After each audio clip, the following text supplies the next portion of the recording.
Vamos entonces, aquí está nuestro tema para hoy.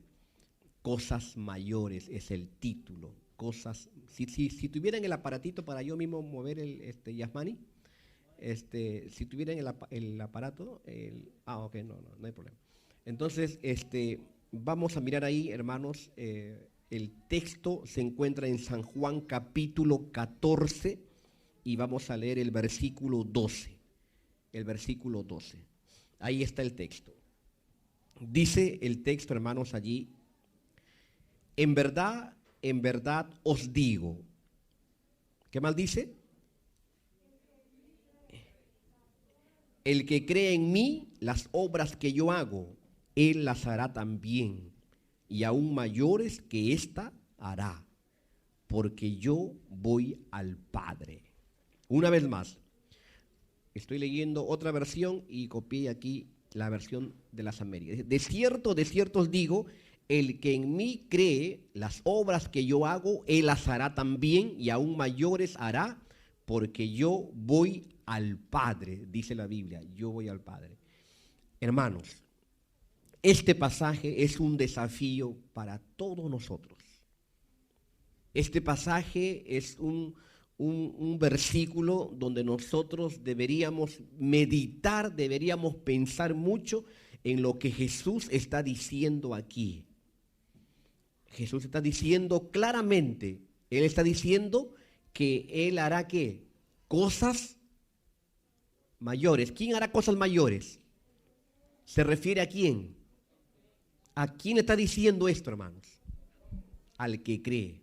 Yo quiero explicar, hermanos, brevemente este versículo y lo vamos a dividir en tres partes para entender mejor este pasaje. Miren, hermanos, yo tengo, no lo tengo aquí, pero lo tengo en mi tablet. Tengo 73 personas por la cual oro todos los días.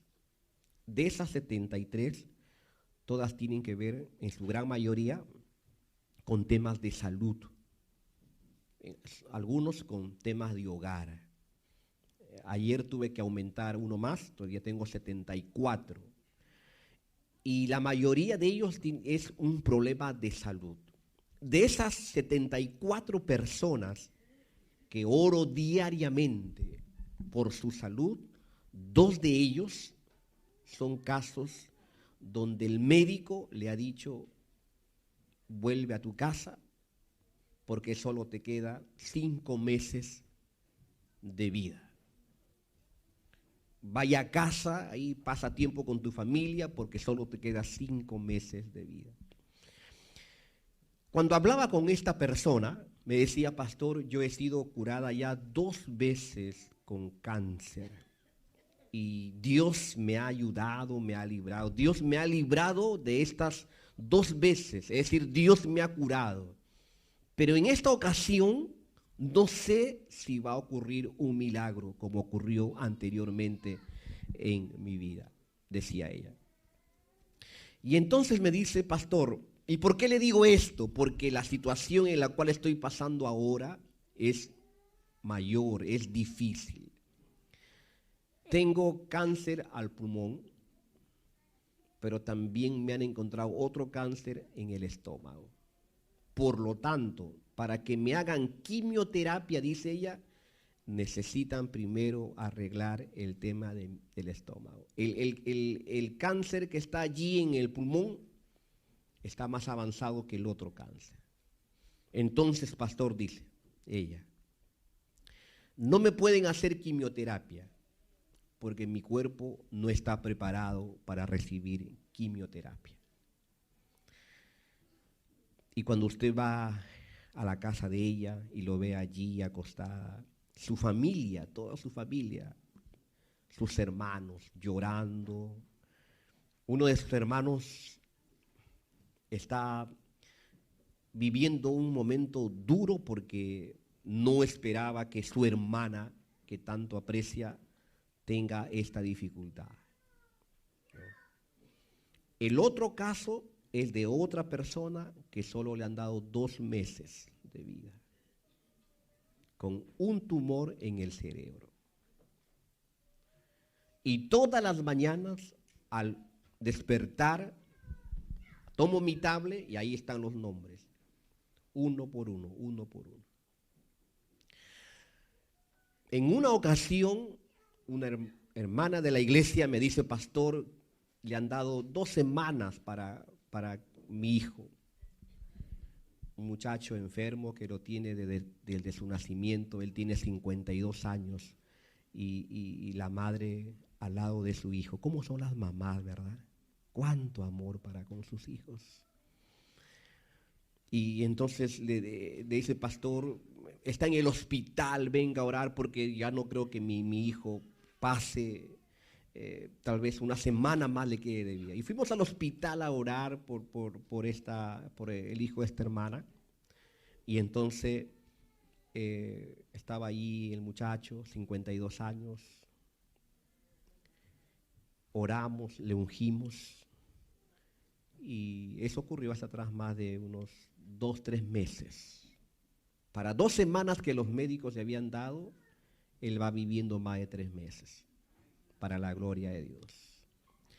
Jesús aparece diciendo claramente: de cierto os digo, el que cree en mí, hermanos. Voy a predicar en una semana de evangelismo del 16 al 21 en la iglesia de Panamericana y voy a hablar de todas esas frases, el que cree en mí. ¿Cuántas veces Jesús habla de esa frase? ¿Cuántas veces Jesús pronuncia esa frase y en qué contexto lo pronuncia? ¿Qué está sucediendo? ¿Qué está ocurriendo para que Jesús pronuncie esa frase, el que cree en mí? Y voy a hablar de todas las frases que Jesús dice, el que cree en mí. Por ejemplo, hay otra frase que dice: el que cree en mí, en su interior correrán ríos de agua viva. Es otro tema. Pero acá está hablando, dice: el que cree en mí, las obras que yo hago, Él las hará también, y aún mayores las hará, porque yo voy al Padre. La última frase está diciendo que Jesús va a ascender pronto al cielo, va a ir al cielo.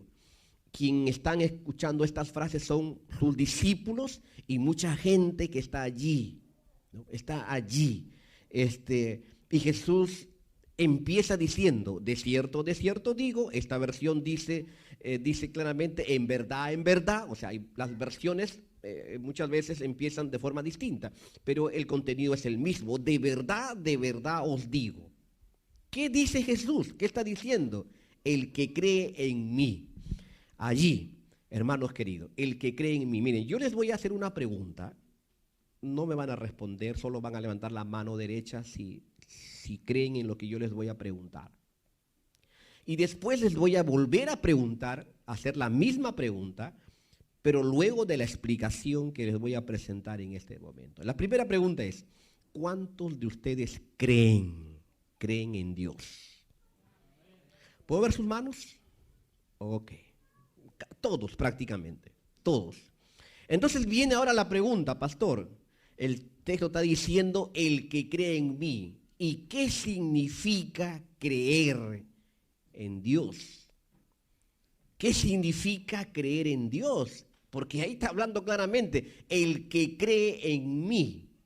¿Qué significa creer en Dios? ¿Qué quiere decir Jesús cuando dice el que cree en mí? El que cree en mí.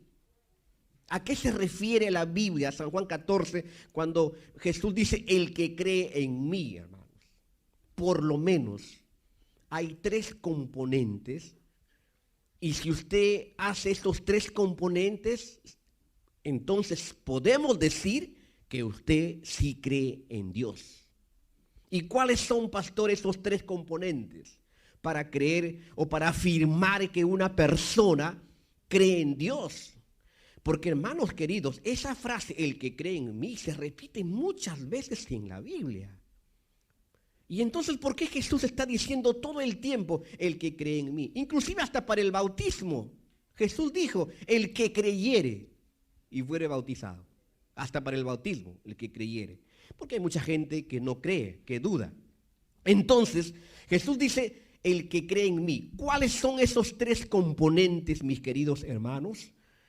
Para poder decir, sí, realmente yo estoy creyendo en Dios. Entonces, el primer componente, hermanos, para creer en Dios es oír la voz de Dios. ¿Cuál es? Oír, según el contexto de San Juan capítulo 14, es oír la voz de Dios. Hermanos, ¿qué voz oye usted todos los días? ¿Qué voz está en tu mente todos los días? ¿Qué voz hay? ¿Qué voz pasa más tiempo en tu mente? ¿Qué voz hay?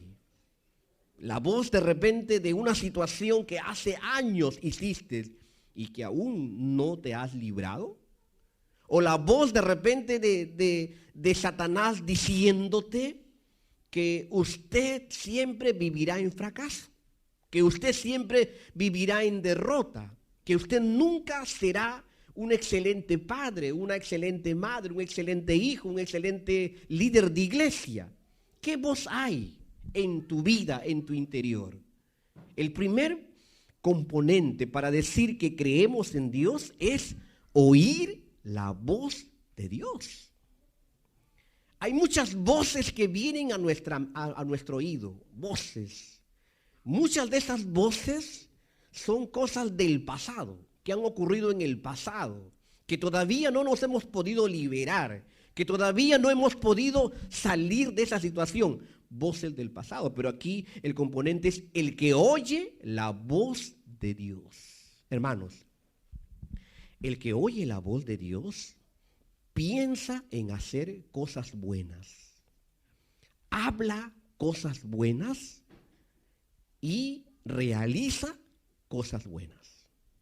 El que oye la voz de Dios. El que oye la voz de Dios, hermanos, no puede pensar en hacer cosas malas. El que oye la voz de Dios no puede hablar cosas malas. ¿Por qué? Porque el que oye la voz de Dios va a estar conectado con Dios y Dios nunca te va a presentar un plan malo.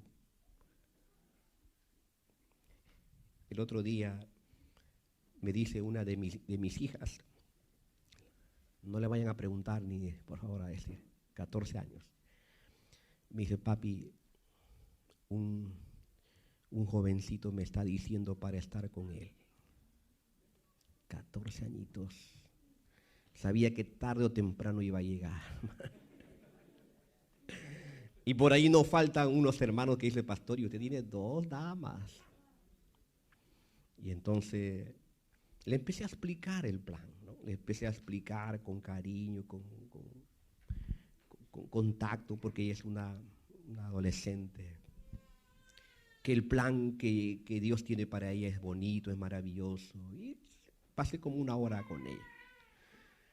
Dios tiene un plan maravilloso para usted, mi hermano. Tiene un plan maravilloso, tiene un plan lindo, pero usted tiene que oír la voz de Dios, porque el que dice que cree, uno de los componentes es oír la voz de Dios. No te olvides, es oír la voz de Dios. Y oír la voz de Dios no es una vez por semana, no es una vez al mes, no es solo cuando vengo a la iglesia o al templo. Oír la voz de Dios tenemos que hacerlo todos los días, hermanos. Manejando tu auto, te vas para el trabajo, habla con Dios, Él quiere hablarte, porque a veces tú le hablas y está bien que le hables, pero Él también quiere hablarte. Entonces, oír la voz de Dios es cuando te vas para el mall o para el mal, como dicen algunos, ¿no? O sea, hablar y oír la voz de Dios es todo el tiempo, todo el tiempo.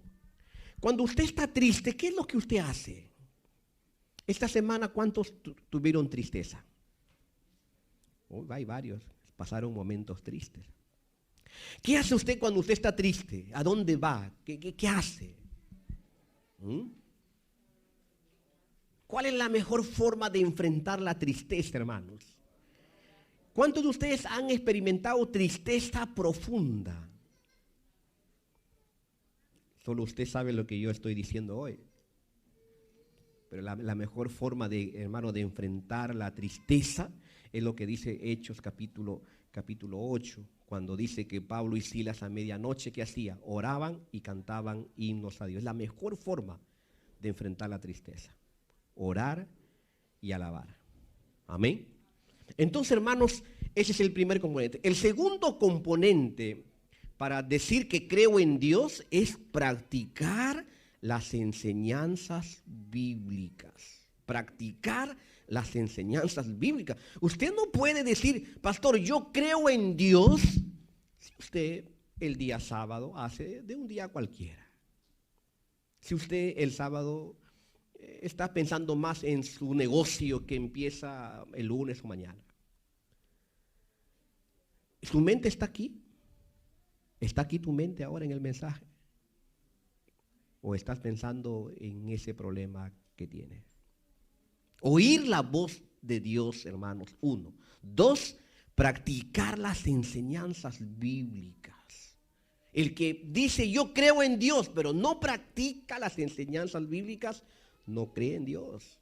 No cree. Por eso Jesús dice acá, el que cree en mí. Y ese creer se compone de 3 cosas. Oír la voz de Dios, pero también practicar las enseñanzas bíblicas. Me llamó por teléfono una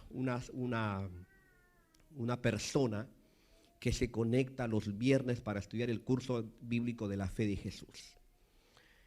Y me dice, pastor, yo me conecto todos los viernes.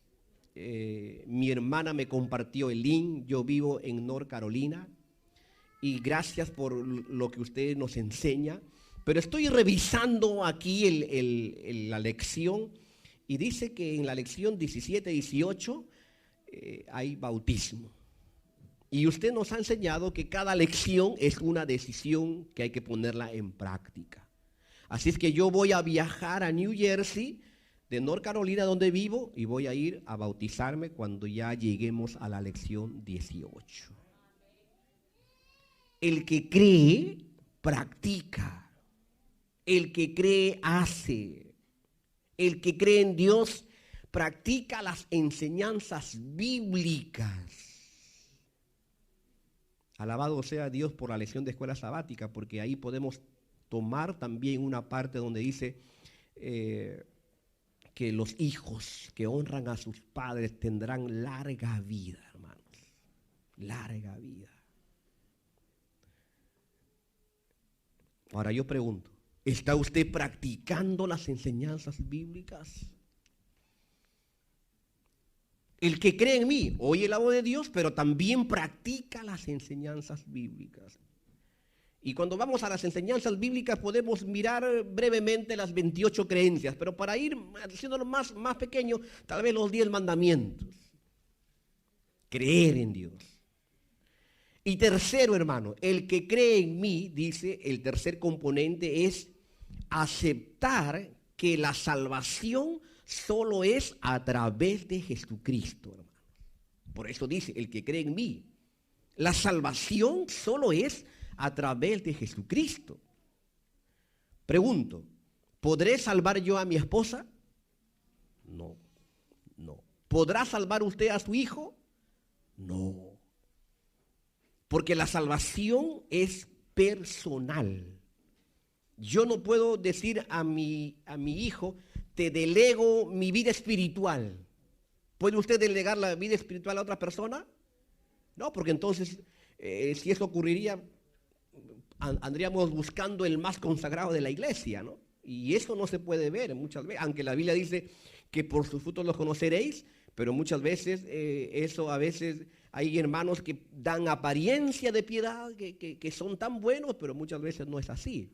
Por eso, hermanos, yo no puedo delegar mi vida espiritual a otra persona. Usted no puede delegar su vida espiritual a un familiar, no. Usted no puede decir, oye, yo te delego mi fe, yo te delego mi creencia, yo te delego. No. El creer es un tema personal, donde cada uno tiene que decidirse a creer, pero creer está basado en 3 componentes. Oír la voz de Dios, practicar sus enseñanzas y aceptar que la salvación es solo a través de Jesucristo, hermanos. Ahora sí, pregunto, la misma pregunta. ¿Cuántos de ustedes creen? Levanten la mano. Ahora ya son pocos. Porque eso es creer, hermanos. Creer. Ahora usted y yo ya entendimos qué significa creer. Ahora viene la otra frase. Las obras que yo hago, dice el texto. ¿Qué obras hacía Jesús? Por lo menos, hermanos, Jesús, cuando estaba en esta tierra, hacía 3 cosas. Jesús, cuando estaba en esta tierra, hermanos, hacía 3 cosas. Porque acá dice, las obras que yo hago. ¿Qué hacía? 3 cosas. Jesús enseñaba. Jesús predicaba. Jesús sanaba. 3 cosas que Jesús hacía. Enseñaba, predicaba y sanaba. Enseñaba ahí en el monte, ¿no? Enseñaba las bienaventuranzas, enseñaba las parábolas, predicaba. 5,000 personas allí sin tener que comer. Jesús hace el milagro, está predicando. Sanaba. Jesús y el leproso, Jesús y el paralítico, Jesús y el endemoniado gadareno. Jesús sanaba. Entonces Jesús dice, mira, si tú crees en mí, que ya sabemos qué significa creer en Dios, ¿verdad? Oír la voz de Dios, practicar sus enseñanzas y aceptar que la salvación es solo a través de Jesucristo. Si usted cree, entonces dice, las obras que yo hago, ¿qué hacía? Predicaba, sanaba y enseñaba. 3 cosas. Ese era el triple mensaje de Jesús. Esas obras, dice, Él las hará también. Ahora, ¿a quién se refiere cuando dice Él las hará también, hermano? ¿A quién se refiere? A sus discípulos. Había mucha gente ahí, pero le está diciendo a sus discípulos, ustedes van a hacer cosas grandes. Por eso el título del mensaje es Cosas Mayores, ¿no? Él las hará también. Hasta ahí. ¿A quién se refiere? A sus discípulos y a las personas que estaban presentes en ese entonces. Él las hará también.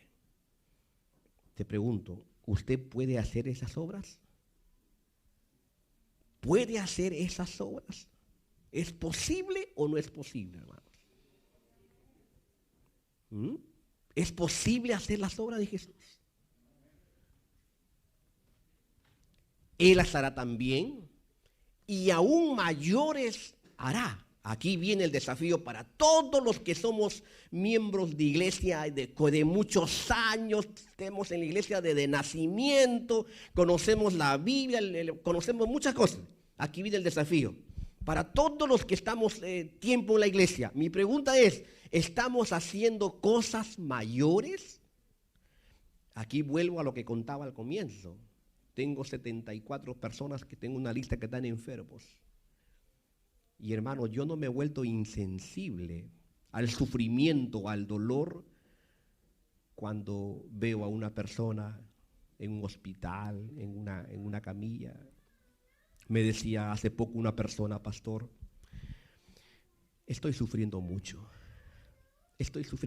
pastor. Ya le he pedido a Dios ya que me recoja. Le he dicho, Dios mío, recógeme ya, estoy sufriendo mucho. Y cuando uno le pregunta, ¿y dónde están tu familia? No están, pastor. No están. ¿Y tu esposo? Bueno, él está trabajando. ¿Y tus hijos? Dijeron que iban a venir a verme, pero no han venido, pastor. Estoy sufriendo, luchando con un cáncer ella.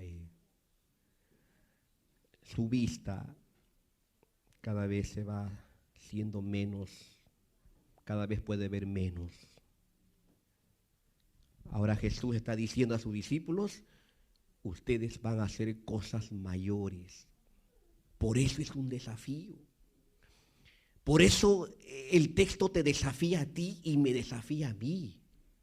A hacer cosas mayores, a no hacer lo mismo de siempre, a no contentarnos con lo que hacemos. Cosas mayores, a ir a un hospital y orar por esa persona y en el nombre de Jesús esa oración que tú haces es dirigida por Dios y esa persona se levanta. Cosas mayores. Alguien dirá, pastor, y los discípulos hicieron cosas mayores. Quiero avanzar brevemente, hermanos, algo que quisiera que ustedes puedan verlo aquí. Vamos a ir avanzando. En la siguiente. Vamos avanzando Yasmani. Hay que avanzar. Uno más. Aquí está. Hay como 5 diferencias, pero solo voy a mostrar 3 nomás por el tiempo. Perseveraban unánimes, dice la Biblia, ¿verdad? Ahí está el texto. 3,000 fueron añadidos. Ahí está el texto. Siguiente. Fueron llenos del Espíritu Santo. El texto. 5,000 fueron añadidos. Siguiente. Perseveraban en la doctrina de los apóstoles. Una gran cantidad fue añadida. ¿Te das cuenta? 3,000, 5,000. Después como que ellos pierden la cuenta, ya no pueden contar, porque hay una gran cantidad. Mira lo que viene después. Avanzamos. Seguían, ¿dónde, hermanos? Por favor, este pasaje. Se reunían en el templo. Algunos hermanos dicen, no, es que en mi casa yo puedo verlo sentado en mi mueble ahí. Está bien, puedes verlo. Pero Jesús venía al templo. Jesús leía la Biblia en el templo, abría los pergaminos, los papiros y estaba en el templo. El número de los discípulos, ¿qué dice, hermanos? Graba esa frase, crecía. Mira el siguiente, brevemente. Alzaron unánimes la voz de Dios. Antes que dijo que el número crecía. Ahora que dice, el número de discípulos se multiplicaba. ¿Qué más dice ahora? Todos los creyentes eran de un corazón y un alma. Avivamiento en Samaria. Uno más. La palabra de Dios crecía y se multiplicaba. Se convirtieron los que vivían en Lida y en Sarón. Ciudades enteras se convertían a Cristo, hermanos. Ya no da un dato, ya no da un número, ya. El crecimiento verdadero en la iglesia es espiritual y numérico. Si la iglesia, podemos decir que la iglesia está buena, está linda la iglesia, tiene que tener dos alas. Crecimiento espiritual, lleno del Espíritu Santo, y eso llevará como resultado crecimiento numérico. Los discípulos, hermanos, haciendo grandes cosas, haciendo maravillas. ¿Por qué, pastor? Porque nosotros, hermanos, para llegar a este nivel necesitamos 2 bautismos. Si tú te has bautizado una sola vez, tú necesitas 2 bautismos. El primer bautismo, el bautismo de agua. Y el segundo bautismo, el bautismo del Espíritu Santo. Muchos se han bautizado en agua, muchísimos. Yo conozco personas que se han bautizado en agua y no han cambiado. Antes de llegar a este país, en el 2020, yo llegué aquí un 1 de marzo de 2020. Una semana antes me encontré con un amigo que yo fui su pastor cuando tenía todavía, en el 2002, fui su pastor. Y entonces yo recuerdo que en el 2002 fuimos a un restaurante, fuimos a comer y conversábamos, y él empezó a hablarme de un tema, empezó a quejarse del uno, del otro, y se quejaba, y yo le escuchaba y le escuchaba. Finalmente ese día, en el 2002, cuando nos encontramos en ese tiempo, terminamos la conversación ahí con él y nos fuimos. Y una semana antes de llegar a este país, me volví a encontrar con él. Y como es una persona que yo aprecié mucho, nos fuimos nuevamente al restaurante. Y entonces, cuando estábamos comiendo, él sacó el mismo tema de hace atrás 20 años. Quejándose del uno, quejándose del otro, quejándose de aquel. Y le dije, oye, espera un momentito. Tú no has cambiado. Tú no has cambiado. Sigues siendo la misma persona. No le dije que él no tenía el bautismo del Espíritu Santo, pero sí le dije claramente, tú no has cambiado. ¿Y sabes por qué muchos de nosotros no hemos cambiado? Porque nos falta el segundo bautismo, el bautismo del Espíritu Santo. Los discípulos no podían hacer esta obra si primero no recibirían el bautismo del Espíritu Santo. Cuando quisieron ellos hacer la obra por sus propias fuerzas, por su habilidad, por su sabiduría, por su experiencia, vino alguien a quejarse. Y vino a quejarse ante el líder, ante el maestro, a Jesús. Traje a tus discípulos y no pudieron hacer nada. Y Jesús, ¿qué le dice? Este género sale con ayuno y oración. Después ellos aprenden la lección, ellos reciben el Espíritu Santo y viene un crecimiento. Mira, a tal punto, hermanos, que lo que vamos a leer después de esto es increíble. Vamos a darle uno más. Este pasaje nos debería hacer pensar a todos nosotros, sobre todo los que estamos tiempo en la iglesia, los que ya hemos sido bautizados hace muchos años. Y la gente colocaba a los enfermos, ¿en dónde, hermanos? En las calles, en colchonetas y camillas. ¿Había sufrimiento en ese tiempo? Había sufrimiento. ¿Hay sufrimiento hoy? Hay sufrimiento. Hay mucha gente que sufre, que está enferma. Algunos están enfermos físicos, otros están enfermos emocionalmente, otros, no, como me dijo una persona hace poco, pastor, yo quería quitarme la vida.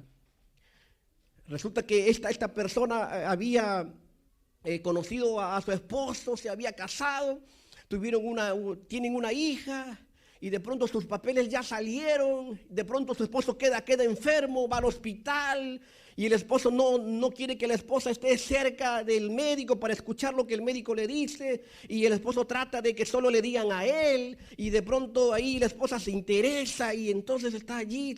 Este hombre algo me quiere esconder, este hombre algo quiere hacer. Y de pronto la esposa insiste a que el médico le diga qué está pasando. Y para sorpresa de esta esposa, el médico le dice, tu esposo tiene SIDA. ¿Cómo me voy a casar, pastor?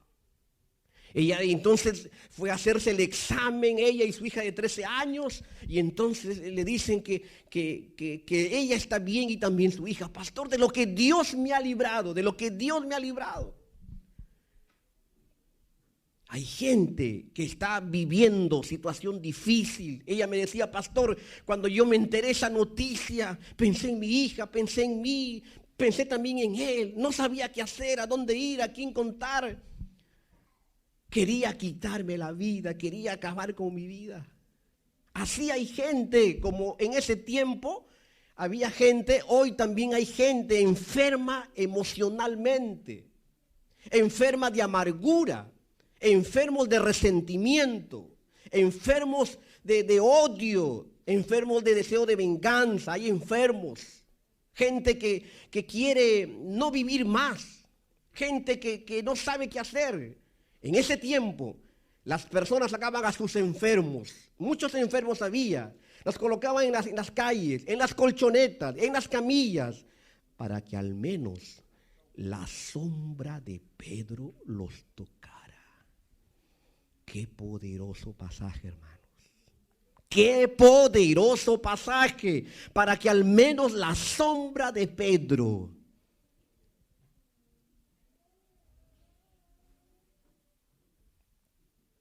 ¿Qué hace la gente cuando te ve? ¿Qué hacen las personas cuando te ven a usted? Dicen, uy, allá está el hombre de Dios, allá está la mujer de Dios, allá está mi vecino, es un hombre extraordinario. ¿A qué iglesia irá? Yo también quiero ir a esa iglesia porque mi vecino es extraordinario. O de repente estás caminando y ves que tu vecino está viviendo allá y te vas por otra calle para no encontrarte. O haces el que estás viendo tu celular para no hablar con él, porque no te llevas bien con él.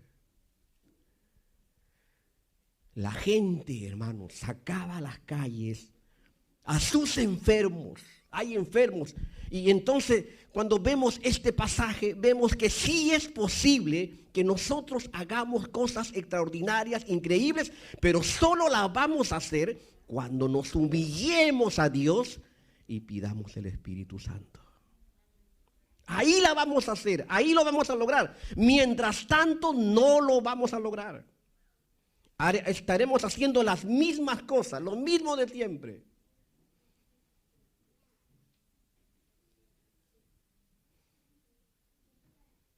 ¿Cuándo podemos decir que nuestra iglesia va bien? ¿Cuando está llena? Cuando el parking ya no hay más donde colocar autos. ¿Cuándo podemos decir que nuestra iglesia va bien, hermanos? ¿Cuándo? ¿Sabes cuándo? Cuando nos preguntemos en esta mañana, ¿cuántos de ustedes están ayudando a otra persona? ¿Cuántos de ustedes están visitando a otra persona? ¿A quién le estás enseñando la Biblia? La palabra de Dios. Hoy aquí somos como un ejemplo, como 70. ¿Cuántos están haciendo eso? 50. Podemos decir que vamos bien. Pero si solo son los mismos de siempre. 5, 4, 6. No podemos decir que vamos bien. ¿Cómo evaluamos la iglesia? La miramos para ver cuántos están llevando o cumpliendo la misión.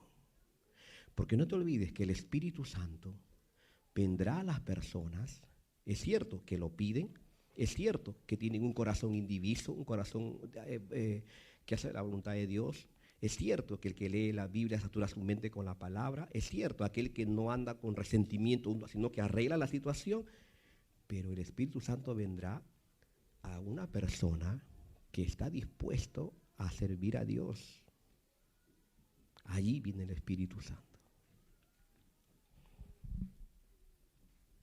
La gente sacaba a sus enfermos. Mira el siguiente, hermanos, y aquí vamos terminando. Miren lo que viene a continuación. ¿Qué le dijo Pedro? Mas Pedro dijo, no tengo plata, no tengo oro, pero lo que tengo te doy. En el nombre de Jesucristo de Nazaret, levántate y anda. Y tomándole por la mano derecha, le levantó y al momento se le afirmaron los pies y tobillos.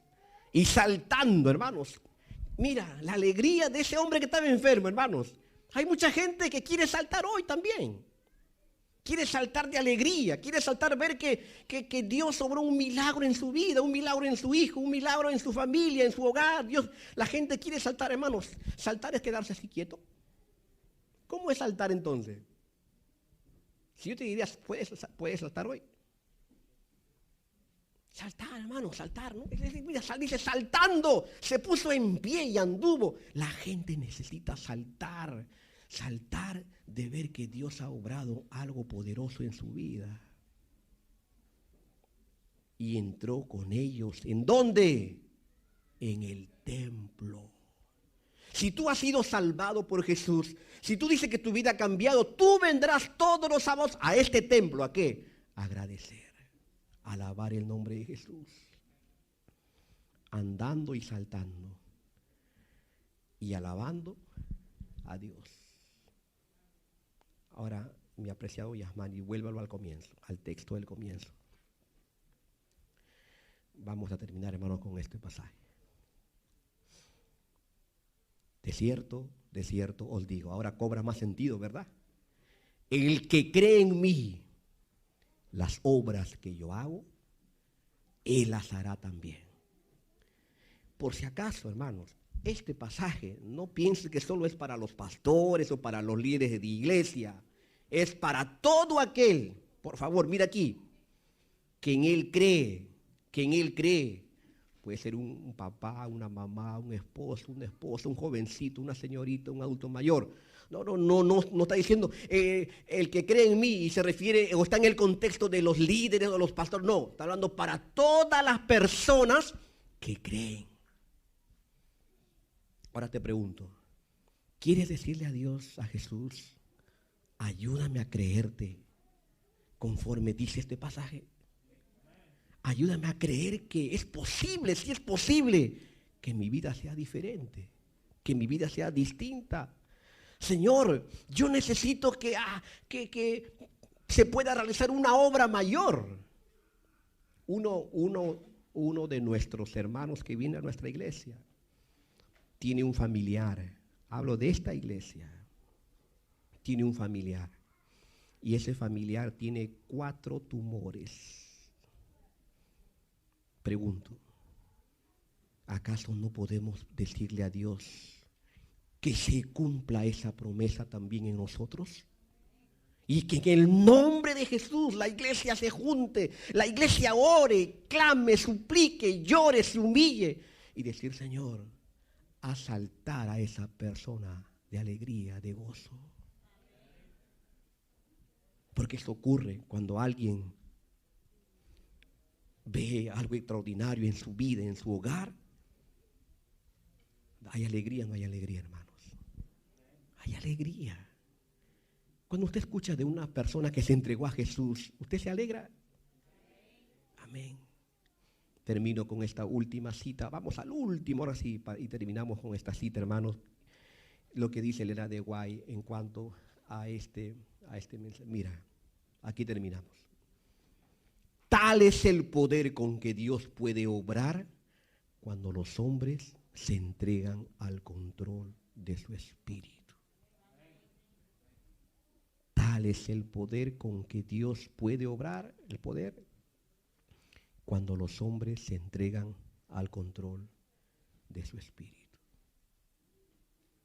Dios quiere obrar en ti. Quiere llevarte a un nivel diferente en tu vida espiritual. Ya has conocido el Evangelio, ya has sido bautizado, eres líder de iglesia, tienes muchos años de la iglesia, pero no has llegado a ese nivel. Podemos hacerlo porque la promesa no solo es para los discípulos, también es para nosotros. Que Dios nos ayude, hermanos. Nos acompaña. Hay gente que está sufriendo. Hay gente que necesita que usted, en el nombre de Jesús, vaya, le lea la Biblia, ore, y en el nombre de Jesús puede ocurrir un milagro. Tal vez alguien diga: pastor, lo que usted no sabe es que yo mismo necesito ese milagro. Y es verdad. Por eso vamos a orar en este momento. Vamos a pedirle al Dios Todopoderoso que nosotros creemos en ese Dios bueno, maravilloso, y que Dios tiene el poder. Mi querido amigo, confía en el Señor. Cree en Dios. Humíllate ante Él. Usted verá lo que Dios puede hacer cuando un hijo, una hija se humilla. ¿Cuántos quieren orar al Señor en este momento? ¿Cuántos quieren ponerse en pie en el nombre de Jesús? Vamos a orar en esta hora. Querido Padre, conoces a profundidad el corazón de cada persona que está aquí. Conoces su situación. Conoces también, oh Dios, nuestra vida espiritual. Tú sabes si somos las mismas personas. Tú sabes si no hemos cambiado. Ayúdanos, Señor, a ser cada día mejores.